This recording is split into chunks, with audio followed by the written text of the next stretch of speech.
Okay, so you guys saw the psukim in Ezra. So let's look at the psukim in Ezra, and let us try to understand what's going on. So before we look at the psukim, since this was asked in Seder, and I'm just going to assume that most of you have the same question, who is Ezra and when does he live? Who is Ezra in Tanakh and when did he live? Hi, Ezra. Named for this Ezra. Not so fair. When does he live? Thank you. That's very good. What? He is the beginning of the building of the second Beit HaMikdash. What we call Tkufat Shivat Zion. The period of the return to Zion. Meaning, that includes everything, because they're building the Beit HaMikdash, they're building the walls of Yerushalayim, but that whole period. So that's when he is. He's the beginning of Tkufat Bayit Sheni, of Shivat Zion. Ezra is the best. Yeah. He's just the best. Yes, you too, Ezra. But this Ezra is the best of the best of the best. Everyone knows that. It's one of those rare cases where everybody knows that he's the best.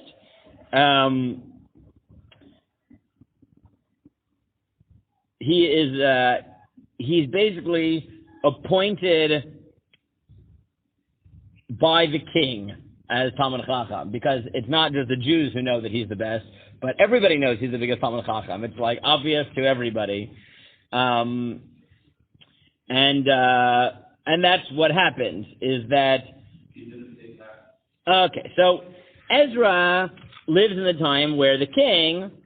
now, I don't want to get into the whole story of Sefer Ezra, but basically Cyrus, right, Koresh, is the one who says, go rebuild the Beit HaMikdash, because God told me that I should let you build the Beit HaMikdash, and it happens to be historically, we know that this actually happened, right? We actually have the Cyrus cylinder, where the only difference is that in Tanakh it says Yud Kei Vav Kei, but in the original it says that Cyrus declares that Marduk told me that I should let all the nations that I've conquered go back and build their temples.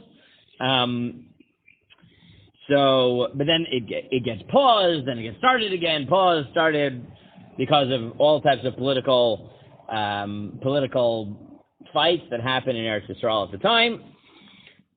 In Perek Zayin and Ezra, we pick up that they're actually going and they are building they're going back to engage in the building of the Beit HaMikdash and that entire project.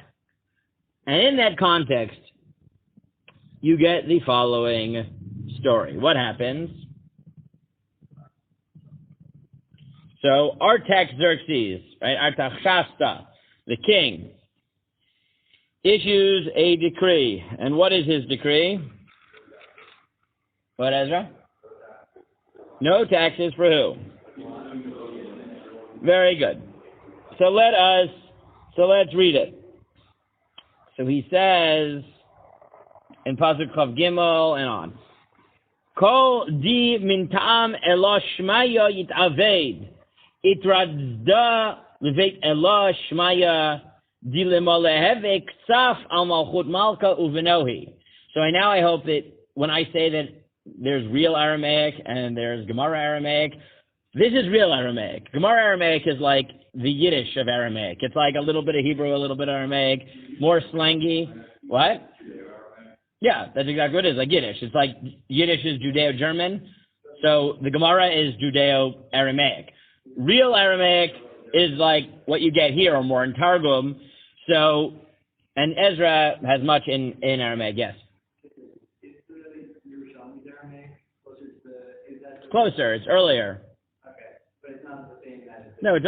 No, it's not as pure. Okay. Right? The pure. It's not as early, right? Meaning it's still Judeo-Aramaic. It's Israeli Judeo-Aramaic rather than Babylonian Judeo-Aramaic. Okay. Right? It's like high Yiddish and low Yiddish. I don't know. Is there such a thing? I have no idea. I have no idea. What? I think there is such a thing. What? Yeah, I'm saying Galicianer Yiddish and Litvish Yiddish and Hasidish Yiddish and all the Yiddishes, which are themselves, Judeo-German. Sure, I have no idea. And then he says, Ulechom mehodin, dichol kanaya v'levaya, zamaraya taraya, nitinaya ufalchei beit elaha dine minda vlo, v'halach lo shalit l'mirmei alehom. V'and Ezra kechachmat elahach diviyadach meni shaftin v'dayanin, v'avandanin l'chol amedi v'aved nahara l'chol yadei datech elahach, v'di lo yada tehodi'un. So I'm sure you all understood what I just said. What? Yes. You don't even know if I read the psukim. You have no idea. I could have said basically whatever I wanted there. I could have insulted you all in Aramaic. You would have had no idea if I was capable of doing such things. So what does he say? So he, in the context of this, he says that the Kohanim, Levim, etc., all people who work in the Beit HaMikdash, it will not be lawful to impose any levy, tax, or duty. And that is what the king says. That is the decree of Artaxerxes. Adam. So this entire story that we captivity part is us facing the halacha based on the king's decree. Yes, very good. So, very good. So let us talk about this for a second. So the Gemara here brings a proof from this pasuk, which first of all, as Adam notes, is very odd because, yes, we have just paskined like Artaxerxes, Harav Hagoin, Artaxerxes, which is weird. What else is weird about this pasuk? There are at least three things that jump to me that are weird. One is, yes, we are paskening like Artaxerxes. Yes, Yonatan. Very good. It doesn't limit itself at all. All taxes, levies, and duties, all, they are exempt, which is not seemingly what our Gemara is talking about. And yes, Ezra. It's not talking about the Milchamim, it's talking about Kohanim and Leviim. And four, what is the logic for exempting them? Right, it sounds like they are working in the Beit HaMikdash, which, what does that mean? Why does that exempt them? Andrew. So one possibility is that we don't want to take away from their time. What's another possibility? Very good, is they already have a job, right? They're already doing their work in a different way. Now, what did you want to think, Avi? Okay, right, meaning either we want them to encourage them to work faster, or they already have a job, and therefore they're fulfilling their duty to society in a different way. Adam, Yonatan? Yeah, so it sounds like all taxes, right? If I say you are exempt, taxes, levies, duties, that's how it's translated here.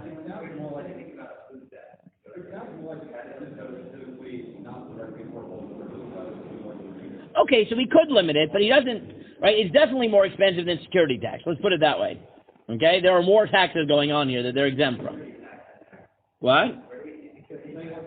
We don't. That's my point. The Gemara, and this is my point, is now let's bring it back to the Gemara. What's my problem? My problem is very simple, right? Remember, this pasuk is supposed to be brought as a proof that Talmidei Chachamim are exempt from security tax because they don't need protection.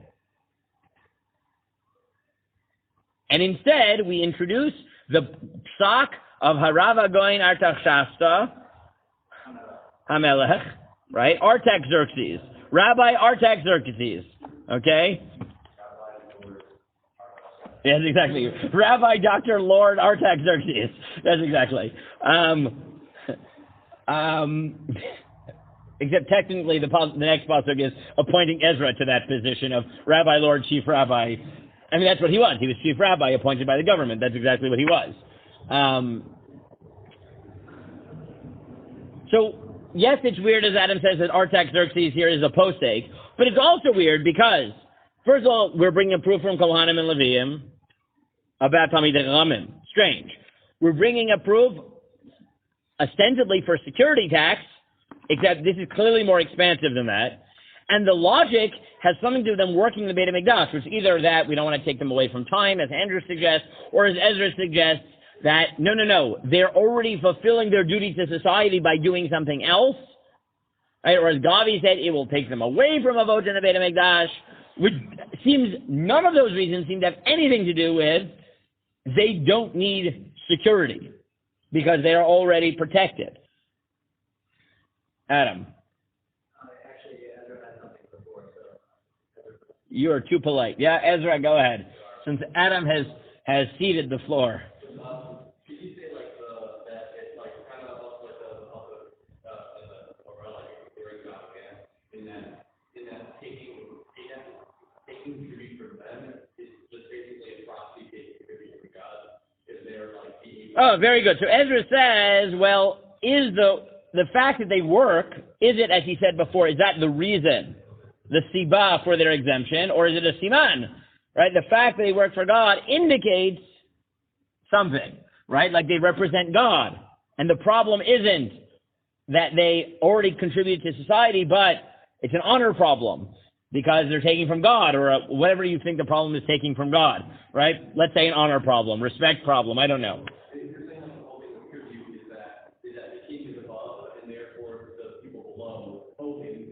Right, meaning, right, it's a hierarchical problem, right? Is that God is above on the totem pole. Okay, very good. Adam. How are you defining Talmidei Chachamim? Are those people whose job it is the official thing, or is it people who just have a lot of knowledge? Oh, very good. And, as Adam correctly notes, the question we got to ask here is maybe this tells us something about the type of Talmid Chacham we're talking about. Are we talking about someone simply by dint of his knowledge? Or is it something, I don't know, a functioning rabbi, right? A professional Jew, right? What? What did you say? Well, look, let's be honest, right? There is a nickname, right? There's a nickname of sorts, or that is often utilized in the Jewish community to describe professional Jews, which is Klei Kodesh, right? Which captured the fact that there is this idea that they are, right, essentially functioning as part of, like, the Beit HaMikdash, right? In YU, President Joel, before President Berman, liked to talk about that he wanted people to be both Klei Kodesh and Lei Kodesh, right, to sort of blur the line, right, between professional Jews and non-professional Jews. The point being everyone contributes to the community, right? But there is this notion, the fact that people will refer to rabbis as Klei Kodesh, as there is this sort of idea that they are functioning in this Levi Kohen role, etc. You go by the orders that the person who whether commentary said that whoever's schedule is oriented around Torah, not anything outside of Torah, the whole part of their schedule is. Oh, very good, very good, very good, very good. Okay, so good. Let's bring everything we've seen so far together, okay? So let me remind you what we've seen in the last 2 days and what we have to now do conceptually. Grab pieces together. So, we started with a claim in the Gemara that Talmidei Chachamim are exempt from the taxes for security because they don't need protection. We said if you just stop there, the thesis seems very simple, and that is the thesis that bothered Yaakov very much, which was clearly the Gemara doesn't believe in communal responsibility. It believes that taxes are basically a function of me paying for the things I utilize, and therefore, if I don't need it, I don't pay for it. Let everybody else suffer and figure it out for themselves, right? That is basically the crudest way of articulating that. And we said there's a lot of problems with this, right? One was Yaakov's problem, which is, why don't we have a notion of communal responsibility, right? Why would, right? But then we said there are a lot of other problems, right? There's theological problems, which we haven't talked about yet, which is why don't rabbis assume they need security? What type of Talmid Chacham are we talking about? But then there was the question, who are we really talking about? A Talmid Chacham, a tzaddik, and why? And which type of Talmid Chacham? And we said, at first glance, the Gemara introduces this notion that whoever it is because they don't need protection. And it's only security tax. However, normally, and this is a good rule in life, if you say I am going to prove it, the proof that you provide should prove the thesis that you are trying to prove. And yet, the Gemara seems to take that rule and throw it in the garbage because it quotes a bunch of psukim, the first of which has nothing to do with Talmidei Chachamim by the Gemara's own admission and has to do with tzaddikim, right? And then we have these proofs that introduce other notions, like maybe it's about service. We're not even talking about Talmid Chacham. We're not clear what service is about here, right? It could be that it's about honor, like Ezra said, that no, the fact that they work for God indicates that they represent God and therefore it's dishonorable to collect taxes for them. But that's a different notion that they don't need protection, and would open up the possibility that in fact is the case in Ezra, that the exemption is broader than security tax. Or Ezra's other formulation, which was maybe it's saying this isn't really an exemption, it's a replacement tax, meaning everyone has to do, either they have to work either they have to go to the army if they do Sherut Leumi, right?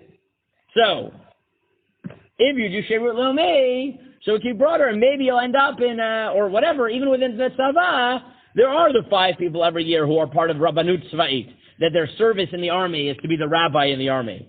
Right? So you're not really saying they're exempt, you're saying they're doing a different job. They're contributing to society in a different way. Or, as Andrew and Gavi said in different ways, maybe the logic here is we want people to be learning Torah, we don't want to take away from it. But all of those svaras are very different than they don't need security, and are broader than an exemption from security tax.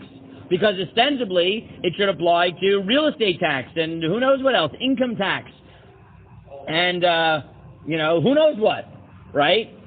The problem is that we then have to deal with the fact that the Gemara clearly does see some limits on this tax. And then we have to deal with the fact that the Gemara itself introduces, in the case of the cisterns, this notion that they are obligated because they need water, which goes back to the thesis that Yaakov didn't like, which is taxes is just about what you need and you're paying for it in a different way. But then the Gemara immediately turns around and says, but if the minhag in this place is not to pay people to dig the cisterns, but to have a labor division, then Talmidei Chachamim are exempt because it's not right for them to go and work. They don't normally do it, which either means what Ezra says, which is it's not mechubad for them to be engaged in labor and therefore they're exempt, or it means what Andrew said, which is we're willing to say that they should pay money for things they actually need, but we're not willing to take away their time from Torah, and therefore if the way people contribute is in time, then they're exempt. So what you have is this complexity, is that the Gemara started with one thesis, but by the time you go through the psukim and the Gemara's own claims, we're no longer clear if we're talking about Talmidei Chachamim, professional Jews, tzaddikim. We're not clear whether the exemption is only about security and a lack of need, or kavod, or we don't want to take them away from Torah, and how these interact. Right? The Gemara never articulates, but if you read carefully, suddenly you realize there's a lot of conceptual models that are flying around, and there are real nafkaminas to these questions. Right? Like, as Adam said, which Talmid Chacham are we talking about? Or as we said multiple times, which taxes are we talking about? Yes, Yonatan. Can we say that it can't be something about taking away the time, because why does it case we can't make them labor, but we can make them pay, and if they have money, correct. So Yonatan says it must be more about honor, because if it was about time, in the end of the day, if someone needs, right, if someone is going to have to, if he gives up $100 and now he needs to work an extra hour or two, I'm blessing you all that's how much you make per hour, right? You're like, what do you mean? I want to be a lawyer. I want to make $500 an hour. Fine. Whatever it is, right? Right, Jonathan's right. Meaning if you think it's about diminishing the time they have for learning, so time is money. Right? This is an organizing metaphor of our life. There's an excellent book about this written in the 80s on this point, about regular metaphors and super metaphors that are organizing metaphors through which we view the entire world. One of the examples is time is money, right? Where we basically, our entire life, even though we don't realize it, is organized by this metaphor, right? And we don't realize how much we use this metaphor, right? So things like, I'll give you of my time. How much time, right? The fact that we give time, it took time, right? It costs time. What? Yeah, because we really think this way, right? In that sense. Okay. But yes, Yonatan is 100% correct. That might push us towards the model of honor and not really about distracting time. Maybe. Right? Maybe. Yes, Ezra. With the super mountain, like the thing that like profitable, like research cooking thing, is it clear what type of tax that is? No. Okay. So we'll see. We'll see. Okay. We'll see. We'll see. Okay. So all of this, now we can start pinning things down. Very good. Now, probably a good way of proving that I'm not completely insane in what we've been talking about for the last 2.5 hours is by looking at the Rambam. So who bothered to open their Rambam and look up these halachot? Good. Who has their one-volume Rambam? If you don't, take 1 minute, go run and get your one-volume Rambam because it's going to be very helpful. And I'm going to prove to you that my last 3 hours of analysis are not completely insane, right? If you want to pull it up in Safari, you can. What? Well, I'm going to show you 3 Rambams and prove to you that I'm not totally crazy. Shchenim. What?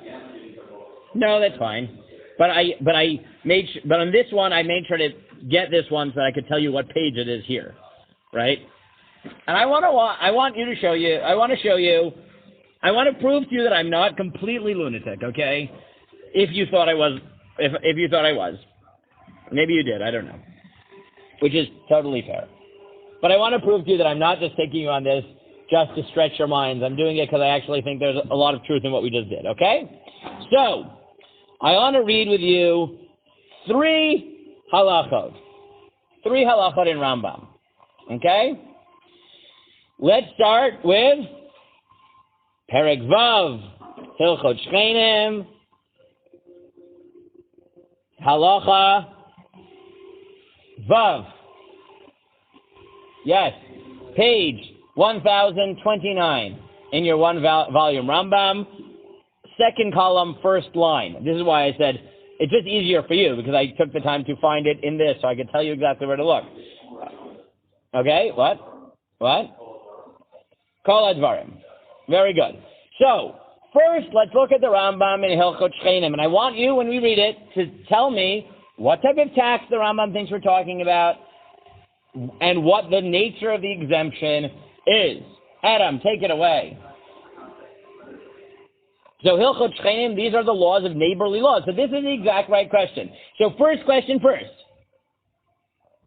The fact that the halacha we're about to read in Hilchot Shchenim tells you that what is the nature of this halacha that we're about to read? It's a neighborly law, meaning this is where the Rambam talked about communal responsibilities. Okay, which makes sense. So, Adam, take it away. What does the Rambam say? Page 1029, Vav, top of the column on the left, yeah?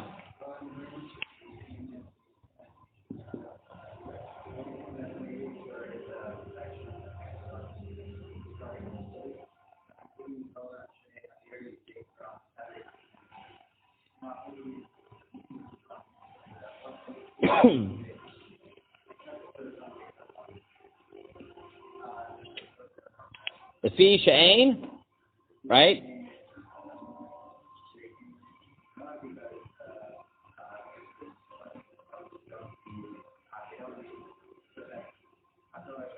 Good. First half of the halacha in Rambam. The Rambam says what, Adam?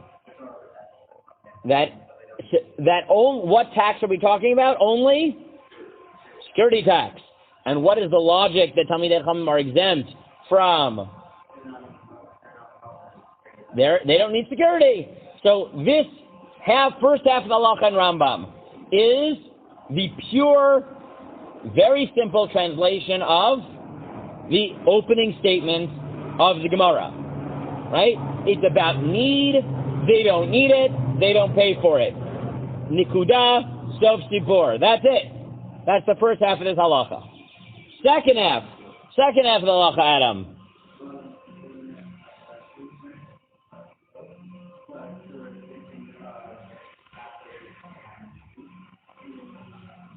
Good, but to fix the roads, even Talmidei Chachamim are chayev. Why? Very simple. Well, why? Now tell me before you read. Because they need it. They travel. Talmidei Chachamim also travel. Right? Very good. Next line.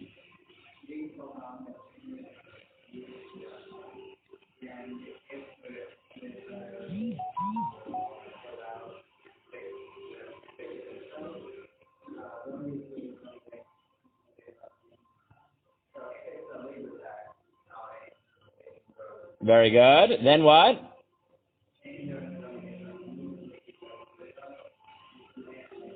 Okay. So now the Rambam says, but if it's a labor tax, so now the Rambam says, why don't they go out? Adam?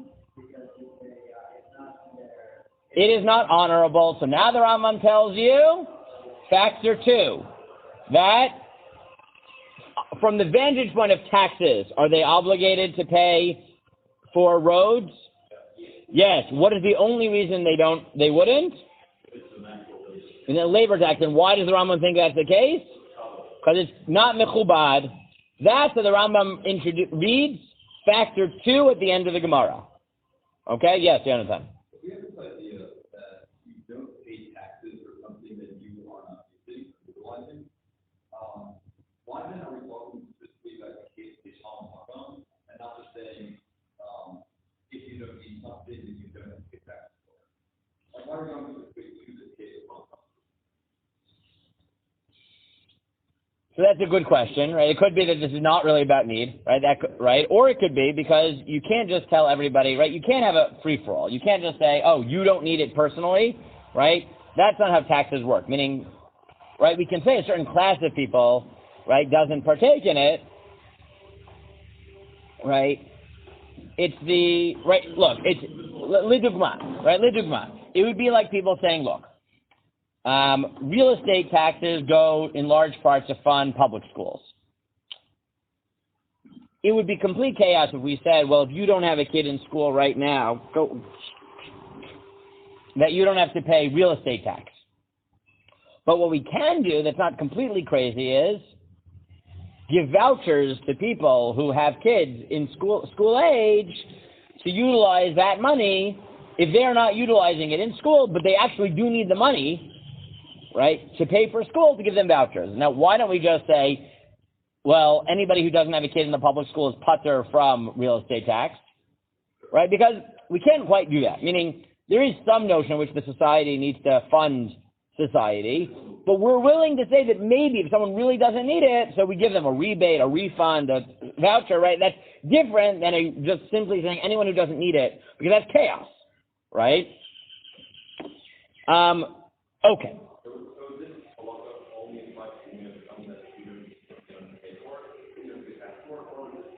So you could imagine another class of people being like that, right? You could imagine it, right? Yes, Adam. So what if there was a class of people in the city, the wealthiest class, we all had private schools around? Right. That's exactly the point. But we could imagine that in that case, right, if we really think that what we learn here is just that anytime there's a class of people who doesn't need something, they're exempt, right? We could talk about it. It might be true. I don't know if it would be true. What? Correct. That too, right? And that's part of the complexity here. So. Well, I was saying each one has a wall in front of Right, meaning if they had like a, right, you could ask, what if you have a gated community within a community, right? Something like that. Right, then you have to ask. And is the exemption because they don't need it? Is the exemption because, no, by gating themselves off, they're now a different city for these purposes, right? I remember, like, in Rambam, if you walk around, there's enough of those gated communities in a 10-minute walk, where they do exactly that. I remember walking around those. Yeah. We would tax them, but we don't make them work because it's a lack of kavod, right? So the Rambam comes down on that side. The issue here is kavod, okay? This is the Rambam in Hilchot Shchenim. But now I want you to turn to the Rambam in Hilchot Talmud Torah, okay? So open to page 130. To Perek Vav Halacha Yod in Hilchot Talmud Torah. And now I want you to tell me if what you just heard is identical to what we just read. Yonadan, why don't you take it away? No, 130. 130. So go back 900 pages, right?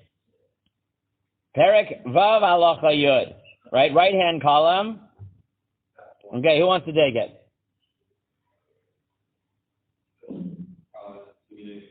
Yeah, go ahead.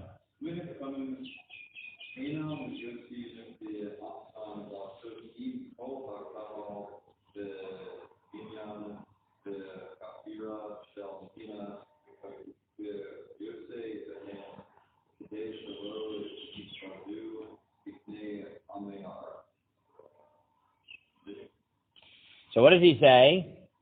Talmidei Chachamim, they don't what? They don't go and work with the rest of the Amar. Right, to not degrade them. So this is identical to the end of the other halacha. But now watch what the Rambam does.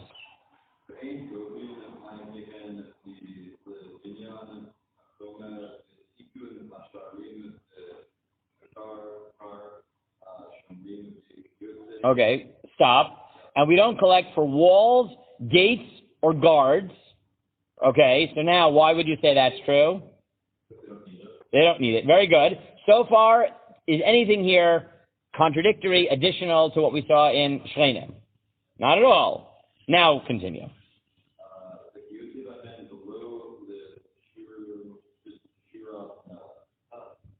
Right? Nor to the presents that we give to the king. Ve'ein mechayven oto litein hamas. Right? And we don't make him pay taxes.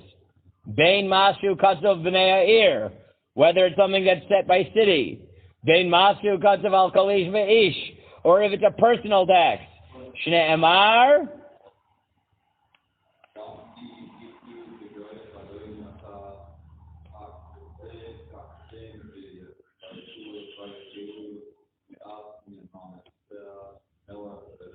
V'sarim.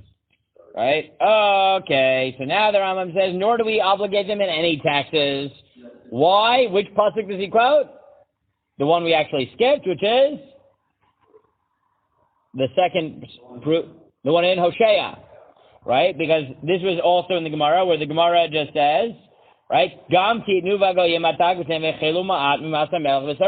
Gemara understand that pasuk in Hosea?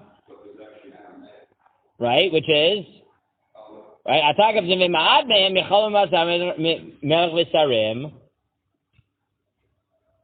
right, which is, sorry, so what is Rashi, how does Rashi read it? Even though there are few, what is it? They're exempt from paying for the king's thing. And then what does he say? V'chein. And similarly, what?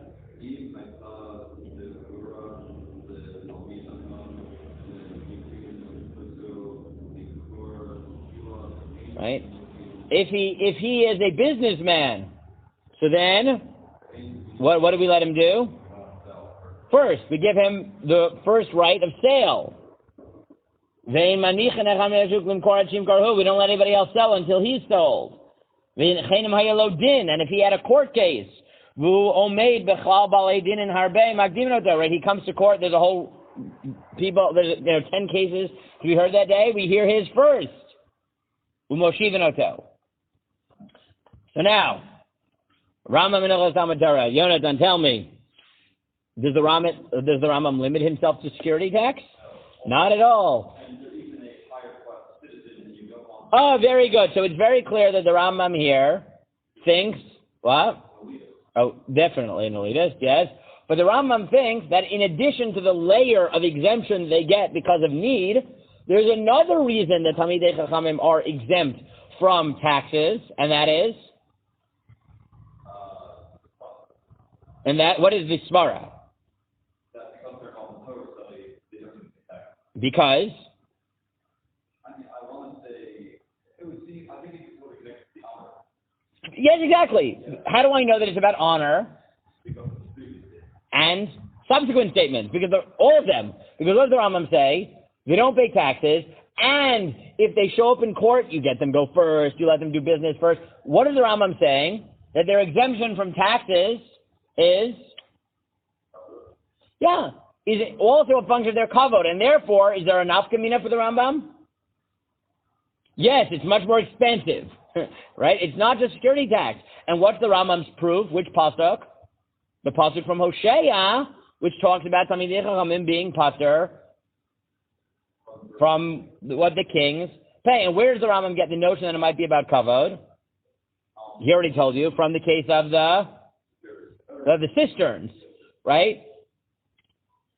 Now, yes, Adam.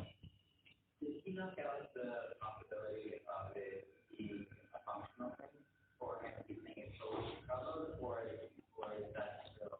Well, it would seem an opposite. It would seem possible to say. Turn to one more Rambam. Turn to page 661. No, before a question, turn to page 661. What? Yes, go. Clarification, sure. So would he then say that even the tax on like her nipple sister, they wouldn't pay? See, that's funny, right? Because he says explicitly they do. Yeah. So it's not all taxes, it's certain types of taxes, right, from the king. Yeah. Right? So, very good. So what does that sound like? What does the Rambam think? That they do have to pay things that they need. Yeah. But when it's something they don't need, right, because the tax from the king is not for needs, right? So if you want to conceptualize, what is the Rambam saying? A needs-based tax, so then, taxes that are defined as need-based, so then, the reason you pay them is because you need them, and the reason to be exempt is you don't need them. But a tax from the king, why do you pay it? Right, it's tribute because the government needs to pay it, the community needs to take care of it. And why does the Rambam say Talmidei Chachamim are exempt from that? It sounds like but let's sharpen it. What is the kavod? It's the responsibility of the, right? Either it's the responsibility of the community to honor them by not making them be involved with this, or it's beneath the Talmidei Chachamim to be subject to that type of tax. But if it's a tax which is need-based, which the Talmidei Chachamim actually need, so then it's not beneath their honor because they're paying for services, right? And that, a service tax, that makes sense, right? As long as they need it. But a tax which is about tribute, where it's honor-related, so then either it's beneath them to be subject to the king, or the community should be respecting them by taking care of them, taking care of their needs.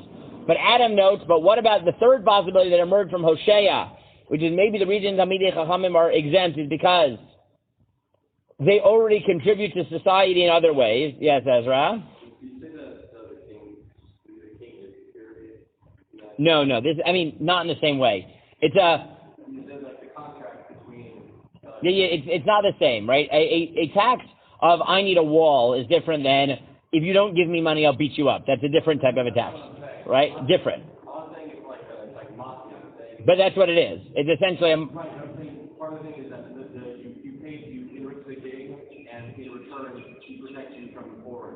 Yeah, it's not quite like that. I know the Rambam doesn't. I mean, maybe sometimes you could have something like that, right? But that's not what we're talking about here. We're talking about mas. We're talking about tribute. Also, what if like the king is going to be anti-Semitic or something, if he's not being taxed? Like it's a problem that the nation will be start meeting Jews. Which, right, that is likely in the background here. And yes, in the medieval tshuva, a lot that is discussed, right? Let's leave it for a second, okay? Because Adam says, okay, wait. So the Rambam believes that one type of Torah that Talmidei Chachamim get is on functional taxes, so they don't need it. Another type are things that seem to be honor-related, where they're exempt because the Gemara has a second category, which is honor. But Adam correctly notes that the careful read of Ezra introduces a third possibility, which is that maybe the reason the Talmidei Chachamim are patur is because they already contributed. Yes, Yonatan? None of you are ever going to let me finish my thoughts. Yeah? I feel like I'm being filibustered here. Yeah, okay. Yes?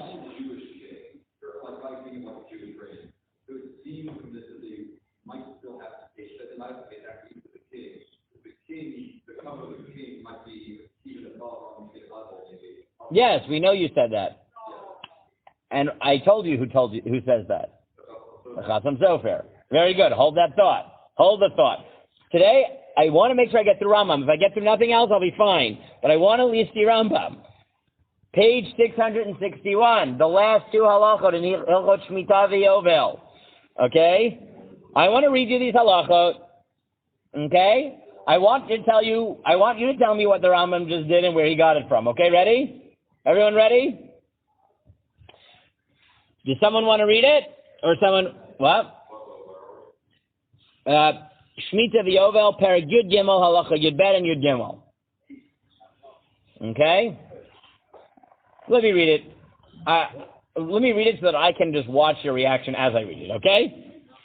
V'lama lo zacha Levi b'nachalat Eretz Yisrael u'b'vizata im echav. Why were Leviim not given a portion in the land of Israel or in spoils? Mipnei shehuvdal avodat Hashem l'sharto, because they were separated to work for God. V'lohorot rachava yisharim u'mishpatav tzadikim, to teach the Torah, l'rabim, to the public, shneimar yoru mishpatecha Yaakov v'torah Yisrael. Ulefichach uvdilu midarkei olam, and therefore they were separated from the ways of the world. Lo orchem milchama, they don't go to war, Kisha Yisrael, like other Jews. V'lo nochalin, they don't get an inheritance in the land of Israel. Lo zochen lasman b'koach gufan, eleim chel Hashem, they're the army of God. Shneimar barech Hashem chelo, God blessed his army, his legion. V'hu baruch, hu zocheh lahem, shneimar ni chelkecha v'nachalcha. God is their portion. Okay, so far does this tell us anything about our sugya? Not at all. A little bit, for Levium. Very good, which are mentioned in the Pasuk in Ezra. So in Ezra we find out that Levium are exempt because they are traded. But remember, what did the Gemara do? The Gemara very bizarrely brought up a pasuk about Levium and Kohanim as a reason for Talmidei Chachamim to be exempt. And we said, what are you doing? Watch how the Rambam read this Gemara. Look at the last halach. Let me read it. Below Shevet Levi Bilvad. And this doesn't only apply to actual Levites. Ela kol ish va'ish mikol balei olam. But any human being, asher nadva rucho oto, whose spirit has led him, v'hevino madao, and he understood by his wisdom, libadel amod lefnei Hashem l'sharto, to separate himself and serve God, ulavdo, and worship him, ladad et Hashem, to understand God, v'halach yashar kamo she'aso Elokim, and go in the straight way that God has commanded, uparak me'al sovaro el chashbonot harabim asher bikshu b'nei adam, and no longer concerns himself with normal business dealings and concerns as regular people. Harei ze nitkadesh kodesh kodashim, he has become sanctified. V'yeh Hashem chelko v'nachlato le'olam lo me'olamim, and God is his portion forever and ever. V'yizkeh lo ba'olam hazeh davar hamaspik lo, and will be given in this world what he needs. Kamo shezachal l'kohanim v'levim, just like the kohanim v'levim. Harei David Omer, Hashem minas chalki v'chosi, ata tomech gorali. So suddenly the Rambam introduces this possibility that what is true of Kohanim and Leviim, that they exempt themselves from all taxes and all obligations and all army and all contributions to society because they're too busy working for God, and therefore they've already made their contribution to society. The Rambam is mechadesh in the last halacha that anybody who chooses that lifestyle gets the same exemptions as Kohanim and Leviim. And suddenly what do we discover? Oh, yes, philosophically great. But what do we discover in terms of our sugya? What? And therefore, remember I said at each stage of the Gemara, I said, wait, at what stage of the Gemara it implies that at least need-based taxes, the reason Talmidei Chachamim are exempt is because they're patur.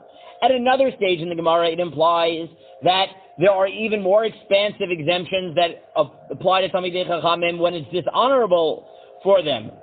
Labor taxes and certain types of tribute, right? And yet there's a third indication from this case in Ezra that another reason why they might be exempt from certain types of service or taxes is because they have already contributed to society in a spiritual way, and that's recognized. And guess what? The Rambam mentions the exemption of Talmidei Chachamim and the like in 3 places, in Mishnah Torah, in Hilchot Shchenim, in Hilchot Talmud Torah, and Hilchot Shemitah V'Yovel. And he introduces in each of those 3 different conceptual justifications, each more expansive than the next, even though I didn't do it in order, so in the way I presented it, in ascending order. And guess what? Every single residence that we saw in the Gemara as a possible rationale for the exemption of Talmid Chacham, which at each stage we noted would be more expansive than the theme that the Gemara started with, the Rambam seems to have in fact accepted. Right? And therefore, I think the way the Rambam read the Sugya is the way we have just read it for the last 3 days, which is the Rambam thought that when the Gemara introduced new proofs, when the Rambam realized that those proofs didn't support the opening thesis, he didn't just say it's being lav dafka. What did he do? He understood that by introducing those psukim, it was introducing a new layer to this argument, a new rationale with different parameters. And therefore, the Rambam has introduced 3 different parameters with different implications for the exemption of the ptur Talmid Chacham from taxes. In Hilchot Shchenim, where he's only talking about need, what does he say? If they don't need it, they don't pay. And the end, he hints at the exemption of kavod, which he fleshes out, not in Hilchot Shchenim, because think about it. The main exemption that he talks about in the Hilchot Shchenim, which talks about taxes and mutual responsibilities, there, which types of exemptions is he going to detail? Those that are about necessity. Where does the Rambam mostly talk about the laws of exemption that come from kavod? In Hilchot Talmud Torah, because this is a much bigger picture. It's not really about taxation, it's about our posture toward Talmidei Chachamim. And then in Shemitah V'Yovel, he introduces this third and the most expansive category, which is, it could be that the reason that certain types of super-duper Talmidei Chachamim get exemptions is because their life is committed to Talmud Torah, and therefore they've already made their contribution. Now, it does seem to be that those are different types of Talmidei Chachamim, right? Because here he's talking about someone who has left the world behind and has contributed himself entirely to Talmud Torah and public education and things like that. So that seems to be even more expensive because it exempts you from the army, etc. Yeah. So here we have an exemption for the men simply we are able to figure it out. But in this line of reasoning, could you say that like the ideal to have the minimum supported by the community, minimum not paying taxes, but a portion of the taxes so the Rambam isn't talking about supporting them, right? He never talks about supporting them. He talks about making their life easier by exempting them from other things. He never talks about supporting them. The Rambam doesn't believe in that, right? So you have to be very careful. Well, because that, the Rambam thinks is, okay, I wasn't going to do this, but fine. Turn to Hilchot Talmud Torah, Perek Gimel Halacha Yud. I'm hoping that I got that right. Let's see if I did. Oh, yeah. Look at that. Perek Gimel Halacha Yud.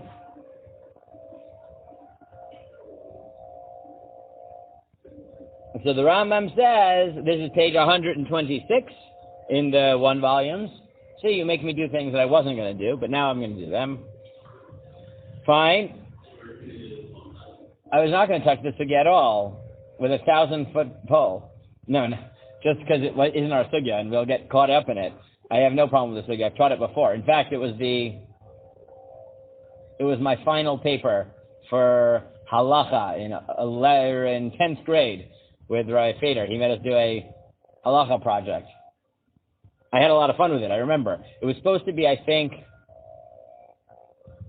it was supposed to be at least 2 pages of Mekorot or something like that. But I still remember it was the first time I researched something independently. I remember giving in my 17-page research paper in 10th grade on this sugya. I have wonderful memories of this sugya. Which is, by the way, this is when I'm now, as I tell you these, I'm pulling this out of, this is stored back in my high school memory files. But yes, it is. But the Rambam is still there 20 years later. He's still in the same place. Hasn't moved. Perek Gimel Halacha Yud, where the Rambam says, "Kol hamisim al libo sheyasok b'Torah v'lo yaseh melacha."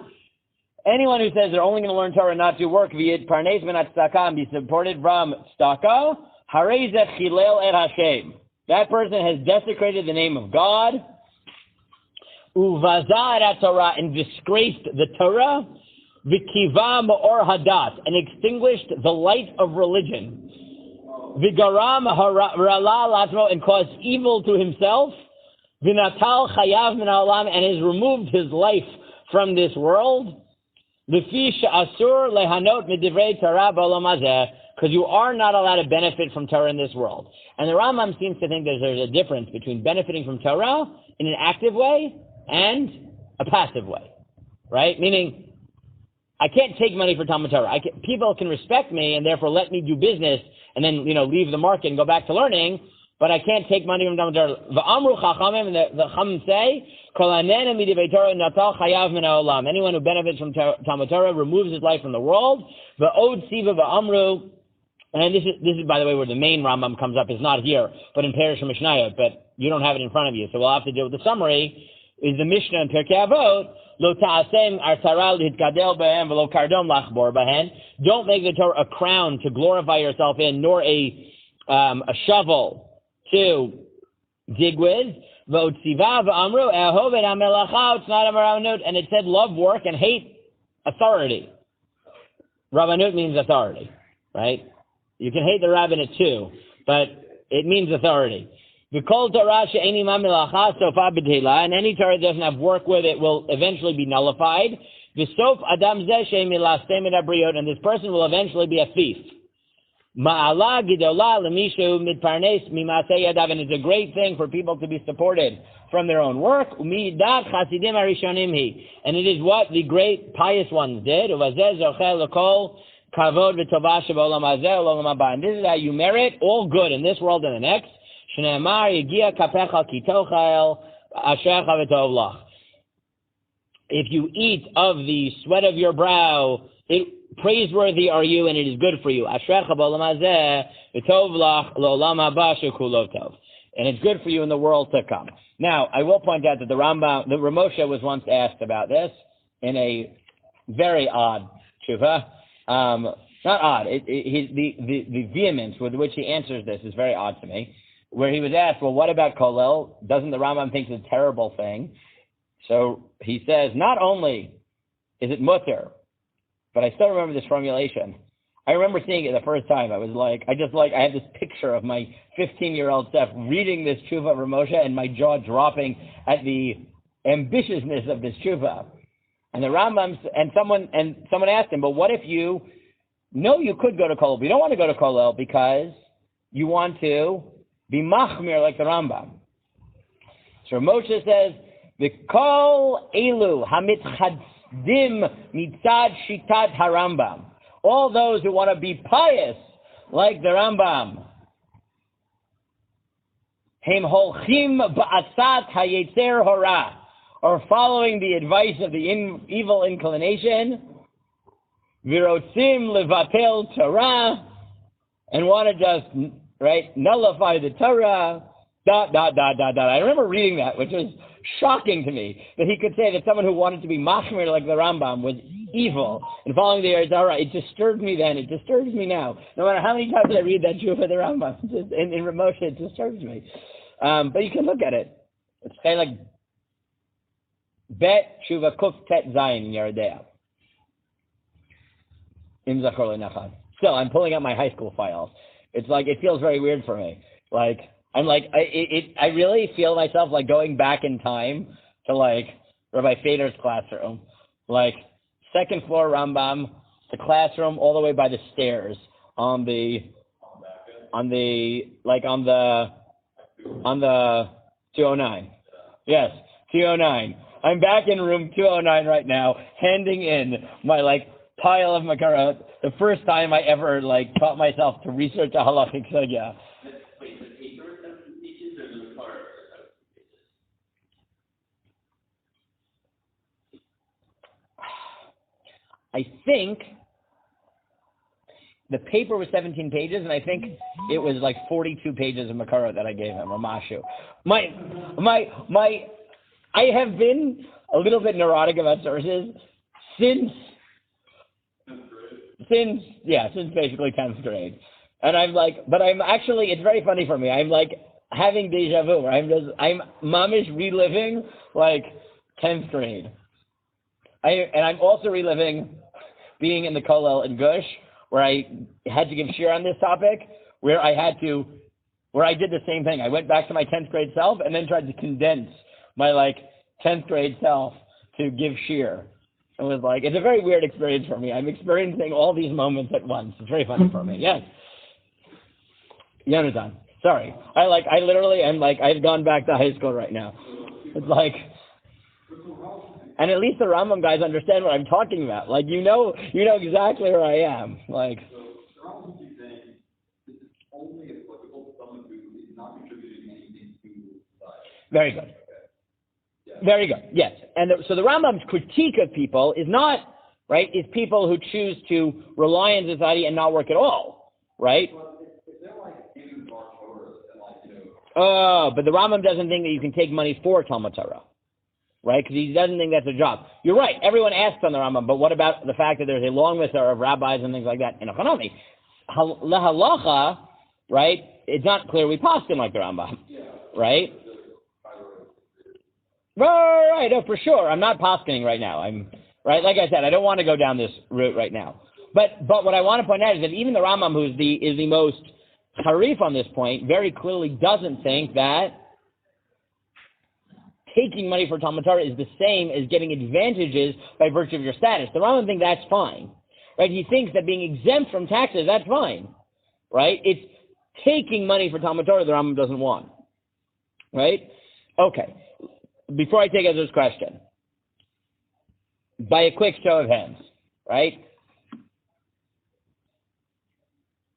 Is anyone convinced, right, that the way we read the Rambam, the way we read the Gemara, right, where we noted at each stage that even though the Gemara never told it to you, the Gemara at each stage introduced a new thesis, right, which is potentially more expansive than its original line, where we said it could be that it's all lav dafka, or it could be that the Gemara, without telling you, is introducing layers, right? How many people, having read the Rambam's 3 presentations of this, in each case expanding the scope of the exemptions, how many people are convinced that the Rambam did something along these lines when he expanded the exemption, justified it in different ways, right? So, right, this is why I said it took us like 3 hours to do this. But when I said read the Gemara carefully, because the Gemara is not telling you honestly what it is doing. And if you read it carefully and take each line seriously, introducing a new conceptual layer with implications,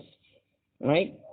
That is exactly what I think the Rambam did in this sugya, which is why he ends up introducing 3 different models, which apply seemingly to different types of Talmidei Chachamim, different types of taxes, different types of contributions, right?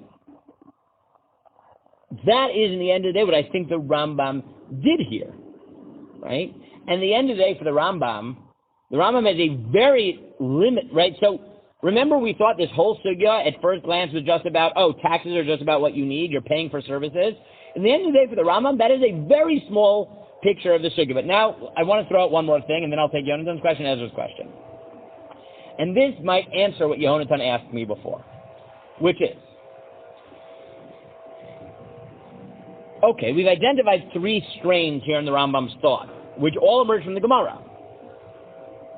Are they mutually exclusive or not? Yes. Meaning,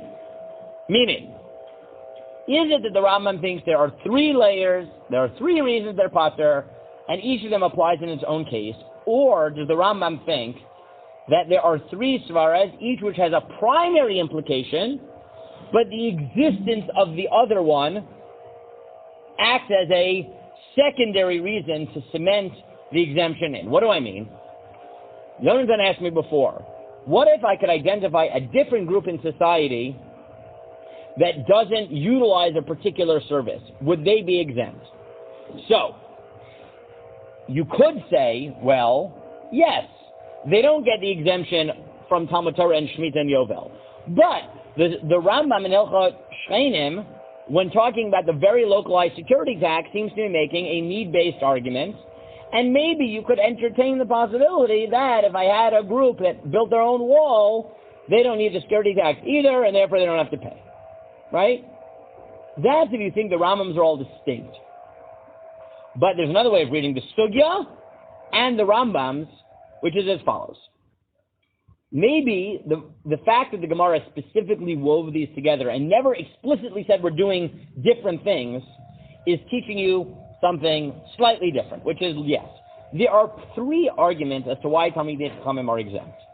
But if you only had one by itself, you wouldn't invoke it at all. Meaning, if I had a group that the only reason to exempt them from the security tax is they built a private wall, so if you thought that need-based exemptions were sufficient, so then they might also be pater. But if you think that in the back of the Rambam's mind, or the Gemara's mind, what he's saying is, look, if someone doesn't really need the tax, plus I have a reason to exempt them because of kavod, and because they contribute to the community. So the primary reason that they're exempt is for need. But there are other things that are sort of floating around in the background, and it's only that combination of factors that brings me to the point where I objectify and formalize that exemption. So then you'd say somebody else wouldn't be able to take advantage of it.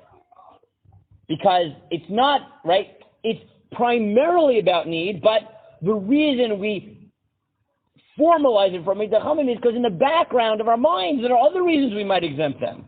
It might not be sufficient, but it's sufficient to work together, all of these reasons together, to create a category.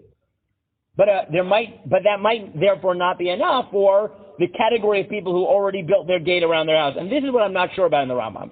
Is the Rambam thinks these are 3 different rationales or 3 primary rationales that only function because they each sort of partake of the other ones, right? The hint to this is simply that the Gemara, that the Rambam in halacha-theory, right? The first half is about need, but then he brings in the kavod one in the second half of the halacha. And the Rambam in halacha Talmud Torah, even though it's about kavod, also toch kedei mentions the security ones, right? So it could be that the Rambam thinks there are 3 primary reasons, but it's only because they all function in the background that it makes sense to create a category called Talmidei Chachamim. And if that's the case, then you can't expand it to other people just because they fit one of the 3 criteria. Ezra. One, would you say that, like, the reason why the person who did not take out the Talmidei didn't want to get caught, didn't want to get the gate, What? Oh, yeah, for sure. Also, I feel like from the fact that you say with orphans who don't benefit, you give them their money back, and also the fact that people pay variably based off of how close they're. That we have it correct. So I think Ezra's right. The fact that there are other categories of people that do get some exemption, right, shows that these are not limited only to Talmid Chacham, but the fact that we do Yisomim, which are also a category, might say, okay, it's somewhere in between. It's not only Talmidei Chachamim, but it has to be like Yisomim. It's also not only because they don't need it, it's because we generally exempt them from anything that we don't have to obligate them in, right? So it could be that there are certain categories of people where there are multiple things working together, right? And that's what you learn. So maybe it's, right, that's a middle position. It's not only Talmidei Chachamim, and it's not anybody who doesn't need it, but it's any category that has multiple factors pushing towards it, then yes. But I think based on proximity and how many of your assets are being protected, I think it also suggests that you have to pay these relative to how much you're benefiting from. Correct. There are other indications of the sugya that need is necessary, but it might not be the only factor. And also